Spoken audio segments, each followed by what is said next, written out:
मंच और सभा के सभी क्रांतिकारी साथी, सबसे पहले मराठी में न बोल पाने के लिए मैं माफ़ी मांगती हूँ।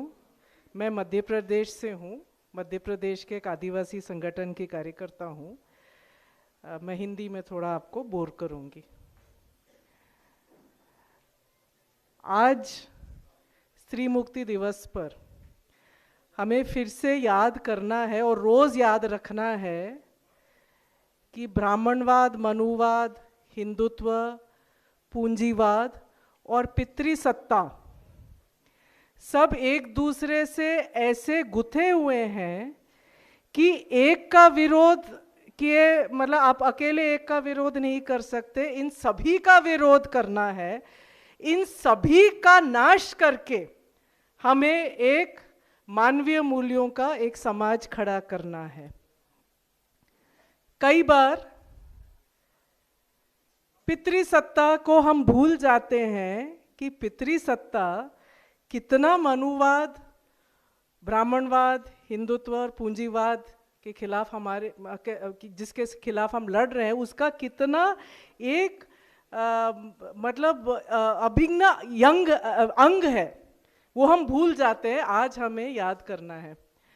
सभी साथियों से ये भी निवेदन है कि आप अगले बार जब कार्यक्रम करेंगे, कभी भी कार्यक्रम करेंगे, कभी भी लड़ाई लड़ेंगे इंसानी हक और इंसानियत पर आधारित समाज के लिए, तो इन सब महापुरुषों के साथ साथ आप उनको भी याद करें, हमारी माँओं को, सावित्री ताई को, फातिमा शेख को, और ये ना भूलें कि बाबा साहेब जब कह रहे थे कि जाति का विनाश हो, वो ये भी कह रहे थे कि पितृसत्ता का भी विनाश हो। अंबेडकरवाद या फूलेवाद या मार्क्सवाद भी दोनों का विरोध करता है, हर प्रकार का शोषण का विरोध करता है इकट्ठे। साथियों, हम शिक्षा बचाने के लिए एक मुहिम अभी हम चला रहे हैं, और ये मुहिम नहीं है, ये जंग है। ये जंग है कि हमारी अगली पीढ़ी, हमारे आने वाला जो देश है, जो बनने वाला जो देश है, वो कैसे बनेगा। शिक्षा पर जो प्रहर अभी हो रहा है, वो छोटा मोटा प्रहर नहीं है। शिक्षा के माध्यम से ही हर प्रकार का शोषण का तंत्र खड़ा रहा है, और शिक्षा के माध्यम से ही और खड़ा रहने का कोशिश किया जा रहा है। और इसीलिए लोकशाही जनतांत्रिक शिक्षा व्यवस्था खड़ा करना हमारे लिए एक छोटी मोटी लड़ाई नहीं है, ये बहुत बड़ी लड़ाई है। इस समय विशेषकर शिक्षा राजनीति का एक बहुत महत्वपूर्ण केंद्र बन चुका है।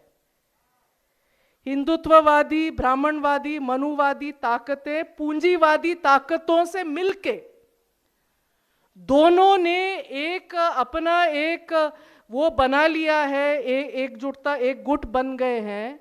और पूंजीवाद और ये जो पारंपरिक शोषण के ताकतें सब मिलकर अभी हमारे पूरे शिक्षा व्यवस्था पर जिस तेजी से कब्जा करने की कोशिश कर रहे हैं, उनको रोकने में हम बहुत पिछड़ रहे हैं, बहुत पिछड़ रहे हैं। अभी आपके महाराष्ट्र के ही हमें पता चला है कि 65,000 स्कूलें कॉर्पोरेटों को सौंपे जा रहे हैं। पूरा शिक्षा व्यवस्था, जो सार्वजनिक शिक्षा व्यवस्था है, जो हम सबका सपना है कि सबको समान शिक्षा, सबको शिक्षा एक समान लेके रहेगा मजदूर किसान, ये हमारा नारा रहा है। लेकिन वो समान शिक्षा व्यवस्था तो हमसे और दूर दूर होता जा रहा है। और हमारा पूरा शिक्षा व्यवस्था निजीकरण और कॉर्पोरेटीकरण को जब सौंपा जा रहा है, और उसमें सिर्फ उनको नहीं सौंपा जा रहा है, उसमें हिंदुत्ववाद, मनुवाद पूरा घुसा हुआ है। मध्य प्रदेश का मैं अगर उदाहरण दूं आपको, तो सीएम राइज प्रोग्राम नाम का जो नई शिक्षा नीति का योजना है, जिसमें सरकारी स्कूलें बंद करके संकुल व्यवस्था, जो आपके यहाँ भी आपने देखा, संकुल क्या बोलते हैं उसको, संकुल ही बोलते हैं, हाँ, संकुल व्यवस्था बनाया जा रहा है।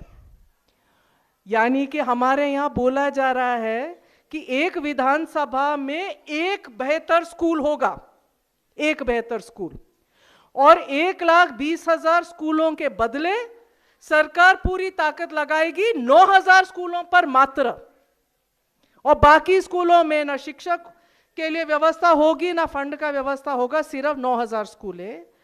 इन 9,000 स्कूलों में क्या होगा? इन 9,000 स्कूलों में कॉर्पोरेटीकरण के साथ साथ भारतीय इतिहास और भारतीय संस्कृति पढ़ाई जाएगी।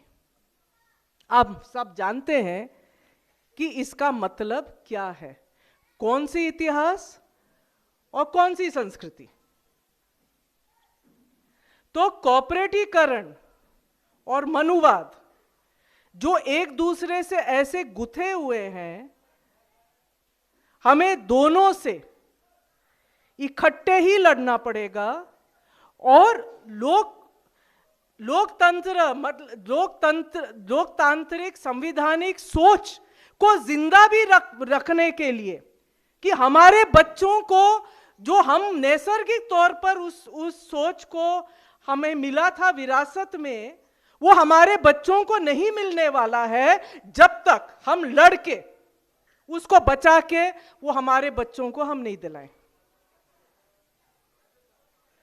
तो ये हम यहां कार्यक्रम कर रहे हैं, लेकिन हमें कार्यक्रम नहीं, हमें जंग छेड़ना है। ये युद्ध का समय है, हम बहुत देर कर चुके हैं, हमें और देर हमें नहीं करना है।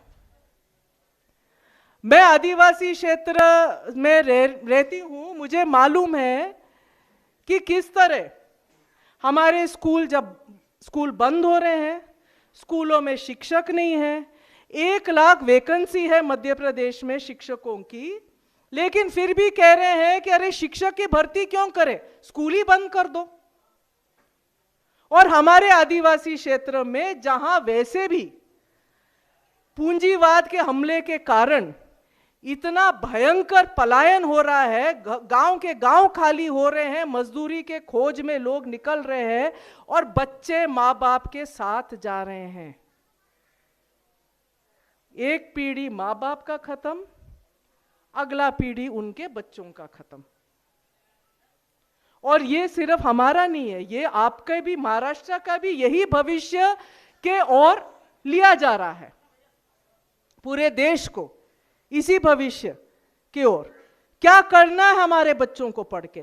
मजदूर बनना है, तो जितना अक्षर ज्ञान एक मजदूर के लिए चाहिए बस उतना ही पर्याप्त है, और वो भी नहीं है तो बेगारी, जो हमारे संविधान में 1950 में प्रतिबंधित किया गया, वो बेगारी चल रहा है साहब। आपके गन्ने के खेतों में, आपके फैक्ट्रियों में, आपके ये बड़े बड़े आलीशान शहरों में जो ये बेगारी से बन रहे हैं।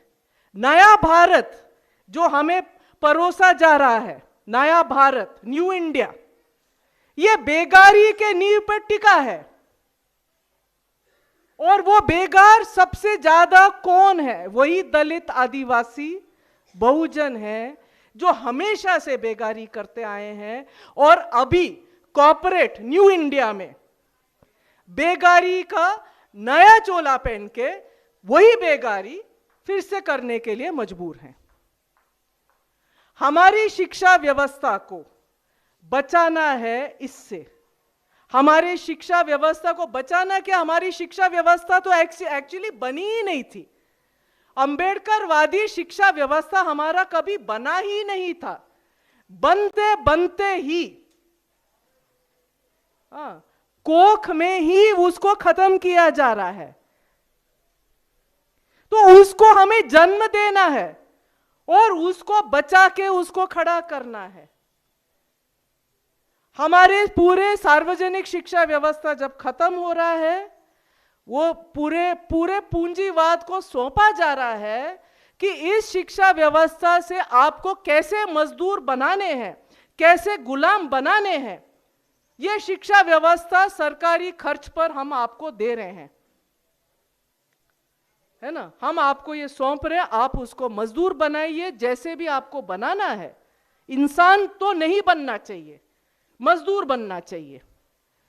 और वो जो मजदूर बनेगा उसमें कूट कूट के हीन भावना, मनुवाद की भावना, हिंदुत्ववाद के पूरे जो खोखले सोच है उसमें डाला जाए, ताकि वो चुपचाप आंख नीचे करके वैसे ही मजदूर बने रहे जैसे हजारों साल से बना था।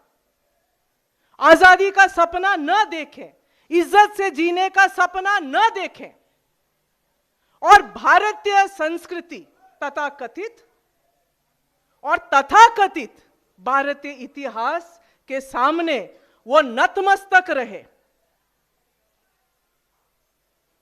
और पूंजीवाद के गुलामी करते रहे।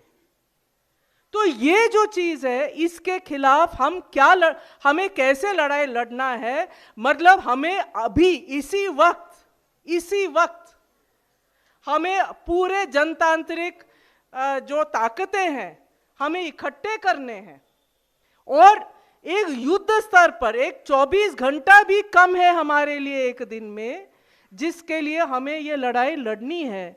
और मुझे आत्मग्लानि के साथ और बहुत अफसोस के साथ भी कह रही हूं कि हमें जिस तेजी से हमने बढ़ना था हम नहीं बढ़ पाए हैं, लेकिन अभी भी मौका है।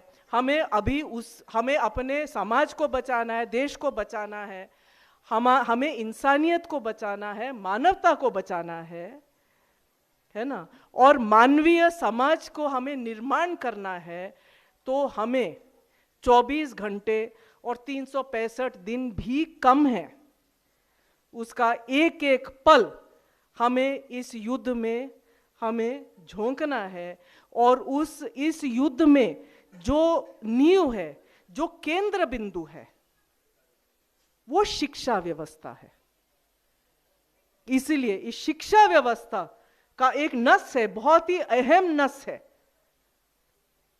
उनके हमले का और हमारा प्रतिरोध का और हमारा विकल्प का। शिक्षा एक बहुत अहम नस है, एक केंद्र बिंदु है, उसको पकड़ के हमें शिक्षा व्यवस्था को बचाना है, बनाना है, नए इंसान, नए मानव समाज का निर्माण करना है। जय भीम, जय सावित्री, जय बिरसा।